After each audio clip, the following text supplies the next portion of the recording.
Hello बच्चों, welcome to your maths class. तो बच्चों, आज मैं करवा रही हूँ आप लोगों को 3.1 का क्वेश्चन नंबर 5, 6, 7। ये 3 बचे हुए थे, तीनों आज के वीडियो में कंप्लीट करवा देती हूँ। ठीक है, तो चलिए शुरू करते हैं। हमारा क्वेश्चन नंबर 5 बोर्ड पे लिखा हुआ है। तो देखिए इसमें क्या है। Half the perimeter of rectangular garden whose length is 4 metre more than its width is 36 metre. मतलब हाफ द पेरीमीटर जो है वो 36 मीटर। तो पेरीमीटर होता क्या है, किसी भी रेक्टेंगुलर गार्डन का perimeter 2 times length plus breath ऐसा होता है। हाफ, तो हाफ द पेरीमीटर बोला हुआ, that means half the perimeter मतलब इसको 2 से डिवाइड कर देना, तो हाफ द पेरीमीटर आ जाएगा 2 से 2 कैंसिल। मतलब हमारा पेरीमीटर क्या, हाफ द पेरीमीटर आ गया लेंथ प्लस ब्रेथ, ये चीज आ गई। ठीक है, ये समझ आया। अच्छा, उसके बाद इसमें बोला हुआ है लेंथ प्लस ब्रेथ कितना है, 36 मीटर ये दिया हुआ है। और इसकी जो लेंथ है whose length is 4 metre more than its width, इसकी लेंथ इसकी विड्थ से 4 मीटर ज्यादा है, मतलब लंबाई चौड़ाई से 4 मीटर ज्यादा है। तो पहले हम मान लेते हैं कि length of the garden is x। ठीक है, तो उसके बाद हम ये सवाल शुरू करते हैं। तो let length of the garden, length of the garden equal to है x, और विड्थ को हम मान लेते हैं y। ठीक है, तो according to the problem L plus B मतलब लेंथ प्लस ब्रेथ 36 है, तो हमारा इक्वेशन एक ये बन जाएगा। एक ये है कि length is 4 more than its width, तो हमारा एक इक्वेशन ये बन जाएगा कि लेंथ में से अगर हम विड्थ को माइनस करेंगे तो आएगा 4, हमारा वन इक्वेशन ये बन गया। और दूसरा इक्वेशन ये बन जाएगा लेंथ प्लस ब्रेथ मतलब x plus y equal to 36। ये दो इक्वेशन हमारे बन गए। ठीक है, अब ये हमें इसको हमें ग्राफ से ही करना है, क्योंकि हमारे ये एक्सरसाइज 3.1 में ग्राफ से ही करना है। तो इसको ग्राफ से हम करके दिखाते हैं, फिर आगे जो एक्सरसाइज 3.2 आएगी उसमें सब्स्टिट्यूशन मेथड आएगा, उसके आगे एलिमिनेशन मेथड आएगा, लेकिन अभी हमें ग्राफ से करना है। तो ग्राफ से करने के लिए सबसे पहले टेबल बनानी होती है। तो पहले हम पहले वाले इक्वेशन का टेबल बना लेते हैं, फिर दूसरे का बना लेते हैं। अच्छा, इसमें एक चीज ध्यान देने वाली है कि हमारा जो दूसरा इक्वेशन है उसमें 36 एक बड़ी नंबर है, मतलब 1, 2, 3, 4 के मुकाबले तो ये काफी बड़ी नंबर है ना। तो इसमें हम इसकी वैल्यूज 1, 2 में नहीं लेंगे, हम 4, 4 के मल्टीपल में लेंगे, तो इजी रहेगा हमें ग्राफ में प्लॉटिंग करने में। क्योंकि ग्राफ के स्क्वायर जो होते हैं ना छोटे छोटे होते हैं, तो 1, 2, 3, 4 करके हम ले जाएंगे तो इतनी बड़ी नंबर प्लॉट करने में थोड़ी दिक्कत आएगी। इसलिए हम इसकी वैल्यूज जो लेंगे टेबल बनाने के लिए 4 के मल्टीपल में लेंगे तो ज्यादा अच्छा रहेगा। तो फ्रॉम इक्वेशन 1 पहले वाले इक्वेशन से हम टेबल बनाते हैं। तो फ्रॉम 1 हमारा क्या हो जाएगा, x equal to 4 plus y, ऐसा हो जाएगा। ये माइनस वाई उधर गया, 4 प्लस वाई, तो अब इसकी हम टेबल बना लेते हैं। 2 वैल्यूज या 3 वैल्यूज जो भी है, 2 वैल्यूज काफी है, 2 वैल्यूज ही ले लेते हैं हम x और y की। ये यहाँ x है, यहाँ पे y है। तो देखो यहाँ पे y की वैल्यू हम क्या रखें, कुछ भी रख लो, 4 रख लो, मतलब 4 के मल्टीपल में रखना, 1, 2 नहीं रखने जा रहे हैं। ठीक है, या 0 रख लो, सबसे पहले 0 ही रख लेते हैं, या 4 रख लो, जो भी रख लो। चलो, अगर हम y की वैल्यू यहाँ पे 4 रखते हैं तो x की वैल्यू 4 प्लस 4 कितना हो जाएगा, 8। ठीक है, अच्छा, उसके बाद अब और 4 के, क्योंकि हमारी ये दूसरे इक्वेशन जो बनाए, दूसरा इक्वेशन जो बनाएंगे, दूसरे इक्वेशन से जो टेबल बनेगी उसमें हमारी वैल्यूज थोड़ी सी बड़ी बड़ी आएंगी, तभी हम अच्छे से प्लॉटिंग कर पाएंगे। ठीक है, अच्छा, दूसरी वैल्यू हम कोई 4 के मल्टीपल 4 2 जा 8, 4 3 जा, क्योंकि हमें लेनी है सिर्फ 2 वैल्यू, ज्यादा लेनी नहीं है। तो चलो हम इसमें दूसरी वैल्यू y की हम 16 ले लेते हैं। हम क्यों ऐसा ले रहे हैं बताएंगे बाद में। 16 प्लस 4 20 ऐसा आ गया। हम दूसरी वैल्यू, तीसरी वैल्यू भी आप लेना चाहो तो ले सकते हो, तीसरी वैल्यू भी लेना चाहो ले सकते हो। 16 हमने ले लिया, 16 से छोटा ले लो, 8 ले लो, 8 ले लोगे तो 8 4 12 ऐसा आ गया। ठीक है, ये इस तरह से हमने ले लिया, इसको पहले ले लेते, इसको बाद में ले लेते, इससे कोई फर्क नहीं पड़ता। अब दूसरी वाली टेबल हम बना लेते हैं इसकी। हाँ, तो बच्चों देखिए अब ये हम टेबल बनाते हैं, इसमें भी हम 4 के मल्टीपल में ही लेंगे, थोड़ी बड़ी नंबर है तो 4 मतलब 4 से थोड़ा आगे ले लेते हैं। तो 4 2 8 अगर ले लेते हैं हम इसकी वैल्यू हम 8 ले लेते हैं, तो 36 में से 8 माइनस करेंगे तो क्या आएगा, ये x की वैल्यू आ जाएगी हमारी 28। ठीक है, अच्छा, फिर y की वैल्यू हम अब 16 ले लेते हैं। 16 हमने यहाँ भी लिया हुआ है, चलो यहाँ भी 16 ले लेते हैं। तो 16, 36 में 16 माइनस करेंगे तो आ जाएगा 20। तीसरी वैल्यू हम कुछ और ले लेते हैं, 4 5 जा 20 ले लेते हैं। ठीक है, अगर यहाँ हम इसकी वैल्यू 20 ले लेते हैं, y की वैल्यू 20 ले लेते हैं, तो x की वैल्यू आ जाएगी 16।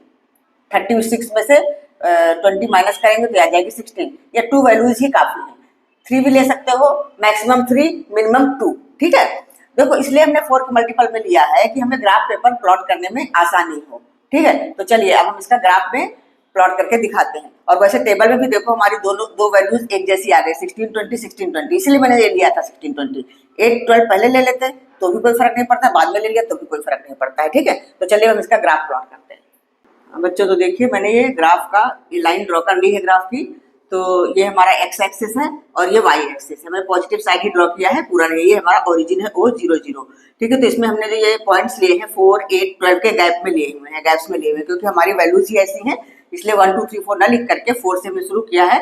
तो 4 के गैप्स में सारे पॉइंट्स ले लिए हैं। अब चलिए हम प्लॉटिंग करते हैं। हमारी पहली इक्वेशन है ये वाली x minus y equal to 4। यहाँ से हमारा x की वैल्यू 8 है और y की वैल्यू 4 है, तो x की वैल्यू ये रही 8 और y की वैल्यू 4।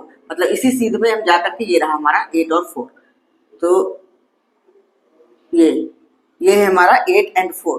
तो इसकी वैल्यू भी हमें लिखनी पड़ती है। यहाँ पे हम लिख देंगे 8 एंड 4 ऐसे ब्रैकेट में। ठीक है, ये लिखना जरूरी है। दूसरी है 20 और 16। तो x की वैल्यू है 20 और y की वैल्यू है 16। ये देखो ये हमारा 20 है, 20 और 16 ये रहा। ये सब हाथ से मैं बना रही हूँ इसलिए इतना एकदम एग्जैक्ट नहीं बनेगा, बस तरीका बता रही हूँ। ग्राफ पेपर में सारा सही सही बनेगा। तो ये हमारी वैल्यू हो गई 20 एंड 16, 20 और 16। ये आप चाहो तो दो वैल्यू से भी कर सकते हो। चलो मैंने 3 निकाले, से तीनों प्लॉट कर देते हैं। और 12 8, ये है 12 और 8, 12 के सीध में 8। ये देखो ये हमारी 8 की लाइन जा रही है और ये 12 की, तो यहाँ कहीं आएगी, इस जगह कहीं ये पॉइंट आएगा। ये पॉइंट आएगा 12 और 8। ठीक है, ये पॉइंट हमारा होगा 12 और 8। ठीक है, अब ये हमारे तीनों पॉइंट्स मिला देंगे, एक लाइन ये चली जाएगी। तीनों पॉइंट्स मिलाते हुए देखो, पहले हम पॉइंट्स मिला लेते हैं, फिर लाइन को आगे बढ़ाएंगे। ठीक है, ये लाइन आगे बढ़ा के ही हमें करना होता है। हाथ से मैं कर रही हूँ, देखो ठीक नहीं जा रही है। आप पेंसिल स्केल से करोगे तो सही होगा। ये एरो लगा देना है। तो ये हमारी लाइन हो गई कौन सी, x minus y equal to 4। तो जब ये लाइन ड्रॉ कर लो तो उसमें हमें x minus y equal to 4 मतलब इक्वेशन का नाम भी लिखना पड़ता है। तो x minus y equal to 4 हमें इस लाइन के ऊपर लिख देना है। अच्छा, दूसरी भी हम ड्रॉ कर लेते हैं। 28 एंड 8, ये हमारा 28 है और ये रहा 8 का सीधा कहाँ है, ये रहा 28 8, ये आएगा लगभग 28 8। ये 28 का है, थोड़ा सा इधर आएगा। ये देखो, ये हमारी लाइन हो गई। इसका एक पॉइंट हो गया 28 एंड 8। ये इस तरह से आपको ग्राफ पेपर में कॉपी में लिखना है। ये तरीका मैं बता रही हूँ, टेढ़ा मेढ़ा मेरा हो ही रहा है। दूसरा है 20 और 16। 20 16 हमारा वही सेम पॉइंट जो हमारा फर्स्ट इक्वेशन में आया हुआ है 20 16। तीसरा है 16 20। 16 लिया हमने, 16 की सीध में हम ले लेंगे, ये रहा 20। ये देखो, ये 20 है, 16 है, तो ये हमारा हो जाएगा 16 20। इसका नाम हम लिख देंगे 16 20। इसी तरह से आप लोगों को करना है। ये हो गया। अब ये देखो, ये 3 पॉइंट्स हो गए, इनको हम मिला के एक लाइन ड्रॉ कर लेंगे। 16 20 थोड़ा नीचे लिखूं, लाइन ड्रॉ करने में दिक्कत होगी। 16 20 ऐसे लिख दिया। ठीक है, अब ये हम पहले पॉइंट्स को मिलाते हुए दिख रहा है ना, पॉइंट्स को मिलाते हुए पहले हम लाइन ड्रॉ करते हैं। ये लाइन को आगे बढ़ाना है हमेशा, पॉइंट्स को मिलाते हुए यहाँ पे एरो देना है, यहाँ पे एरो देना है। ठीक है, और लाइन के ऊपर हमें इक्वेशन का नाम लिखना है। कौन सा इक्वेशन है, x plus y equal to 36। इधर लिखो, इधर लिखो, कहीं भी इक्वेशन का नाम लिखना है। तो x plus y equal to 36, ये हमारा इक्वेशन का नाम हो गया। हमेशा लाइन के ऊपर इक्वेशन का नाम देना। लेकिन अब देखो कटिंग पॉइंट क्या है, 20 16। ये में टेबल में ही दिख गया था, लेकिन आप अगर जब इसमें वैल्यूज लोगे, देखो हमने तो जानबूझ के लिए इस तरह 16 20 लिया, यहाँ 16 20 लिया। आप ऐसे ले सकते, 4 लिया था, फिर 8 12 लिया था, फिर 4 3 12 फिर 12। तो आपका 16 20 अगर इसमें टेबल में नहीं भी आया होता, तो जब ग्राफ पेपर में आप इक्वल स्क्वायर में लाइन ड्रॉ करोगे तो वो कटेगा वहीं जाकर के। जब आप वहां पे काउंट करोगे तो आपको 20 16 मिल जाएगा। हमारा तो टेबल में ही आ गया, क्योंकि मैं हाथ से कर रही हूँ और इस प्लेन बोर्ड में तो वैसा पॉसिबल नहीं है ना, इसलिए मैंने इस तरह की वैल्यूज ले ली कि हमारी टेबल पे ही मिल जाए। तो हमारा यही आंसर हुआ 20 16। मतलब x है 20 और y है 16। तो x क्या है, लेंथ ऑफ द गार्डन है 20 metre and width of the garden है 16 मीटर।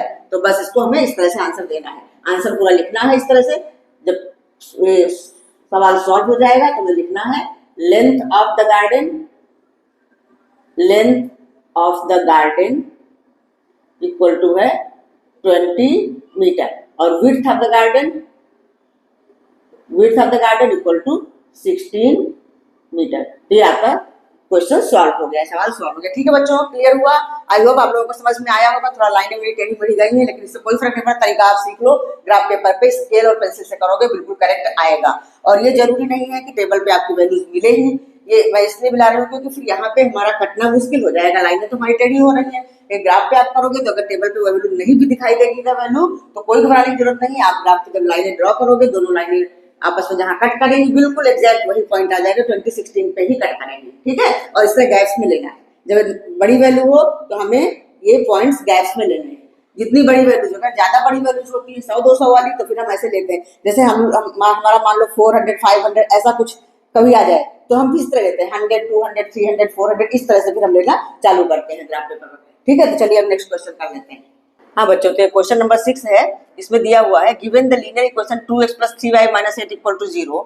ये हमें इक्वेशन दिया हुआ है। फिर बोला है right another linear equation in 2 variables such that the geometrical representation of the pair so formed is intersecting lines, parallel lines and coincident lines. मतलब कि हमें इसी जैसा एक और इक्वेशन लिखना है कि अगर उन दोनों इक्वेशन को हम पेयर करें तो फिर वो लाइंस इंटरसेक्टिंग हो या पैरेलल हो या कोइंसिडेंट हो। मतलब 3 कंडीशन हमें दी हुई है, तीनों के लिए हमें इक्वेशंस लिखना है। तो चलिए हम फर्स्ट कंडीशन के लिए देखते हैं।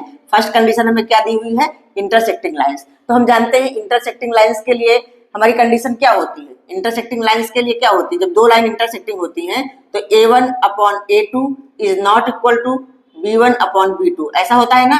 ये किसके लिए होता है, इंटरसेक्टिंग लाइंस के लिए होता है, जो हमारा फर्स्ट कंडीशन दी हुई है।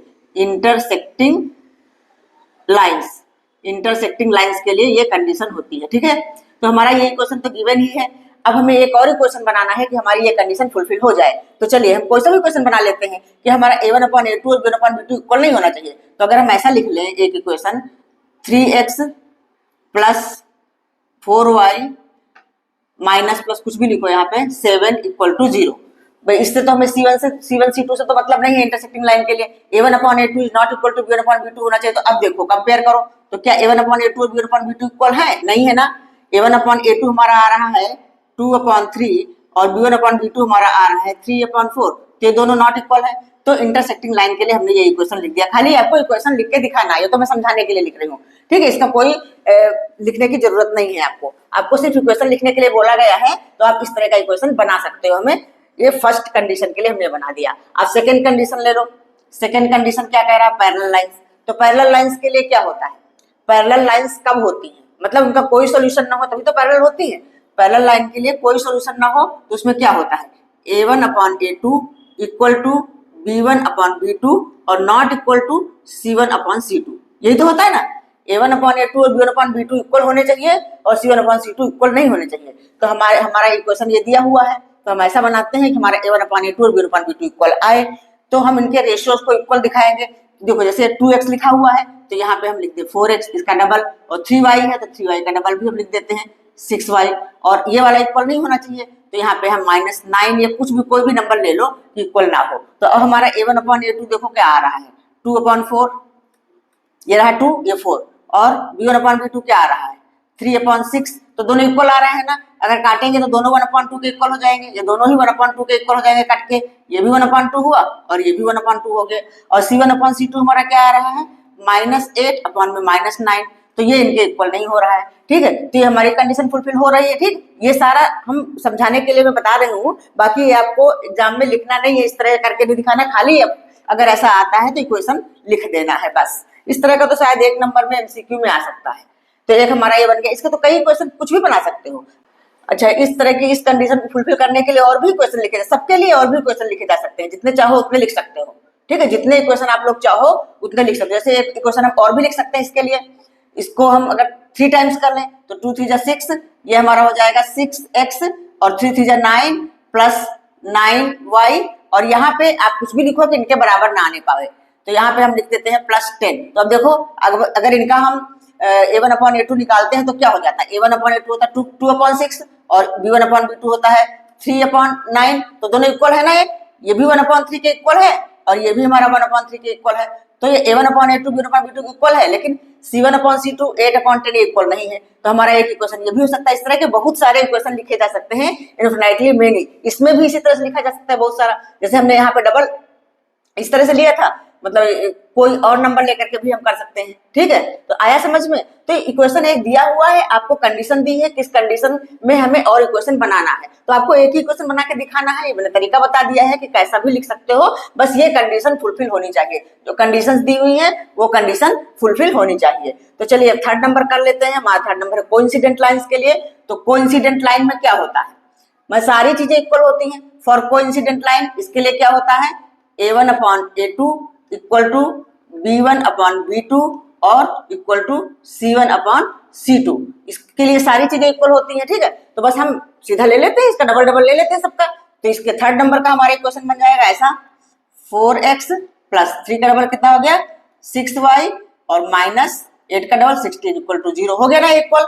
देखो 2 upon 4, 3 upon 6 and minus 8 upon minus 16 सारे इक्वल हो गए 1 अपॉन 2 के इक्वल। तो हमारा ये थर्ड इक्वेशन भी बन गया, ठीक है। अब ज्यादा इसमें बताने की जरूरत नहीं है, आप लोगों को समझ में आ गया होगा कि इन कंडीशंस को आप लोग लाइन करके रखो। इंटरसेक्टिंग लाइन के लिए क्या होता है, पैरेलल लाइंस के लिए क्या होता है और कोइंसिडेंट लाइंस के लिए क्या होता है, ठीक है। समझ में आया। तो चलिए अब नेक्स्ट क्वेश्चन कर लेते हैं। हाँ बच्चों, तो क्वेश्चन नंबर 7 है, draw the graph of the equation x minus y plus 1 equal to 0 and 3x plus 2y minus 2 equal to 0। दो इक्वेशंस दिए हुए हैं और इनका हमें ग्राफ ड्रॉ करना है, मतलब वही टेबल बना करके। जब ग्राफ हम ड्रॉ करेंगे तो फिर उसके बाद क्या करें, determine the coordinates of the vertices of the triangle formed by these lines and the x axis. तो इन दोनों लाइन और एक्स एक्सिस के बीच में एक ट्रायंगल बनेगा। जब ऐसे लाइन मिलाते हैं, कट करते हैं, तो एक्स एक्सिस और इन दोनों लाइन के बीच में ट्रायंगल बनेगा। तो उस ट्रायंगल के वर्टिसेस में बताने हैं, जैसे कोई ट्रायंगल एबीसी होता है ना, उसके वर्टेक्स वगैरह बताने हैं और उस ट्रायंगुलर रीजन को हमें सेट करना है, ये दिखाना है, ठीक है। तो चलो सबसे पहले हम इसकी टेबल बना लेते हैं। तो हमारा इक्वेशन 1 है x minus y plus 1 equal to 0। तो हम इसको इस तरह से लिख लेते हैं, x equal to minus y उधर जाएगा, बराबर के इधर उधर तो एक प्लस में हो जाएगा y और माइनस 1 ऐसा हो जाएगा। अब हम इसकी टेबल बना लेते हैं। 2 वैल्यूज ले लो या 3 वैल्यूज ले लो, जैसी भी ले लो। 2 से भी हो जाएगा, 3 से भी होगा। मिनिमम 2 मैक्सिमम 3, ठीक है। इससे ज्यादा नहीं लेनी और 2 से कम नहीं लेनी। तो चलो हम 2 वैल्यूज ही ले लेते हैं, x और y। तो अगर हम यहाँ पे y की वैल्यू 0 रखते हैं तो क्या आ जाता है, हमारा x की वैल्यू आ जाता है -1, ठीक है। अच्छा, दूसरी चीज, अब y की वैल्यू अगर हम यहाँ पे 2 ले लेते हैं या जो भी है 3 ले लेते हैं, कुछ भी ले ले। तो चलो y की वैल्यू हम 3 ले लेते हैं। 3 ले लिया तो 3 माइनस 1 कितना हो गया 2। तो ये 2 वैल्यूज हमने ले लिया। अब दूसरा इक्वेशन है हमारा 3x plus 2y minus 12 equal to 0, ठीक है। तो अब हम इसको भी उस साइड ले जाते हैं।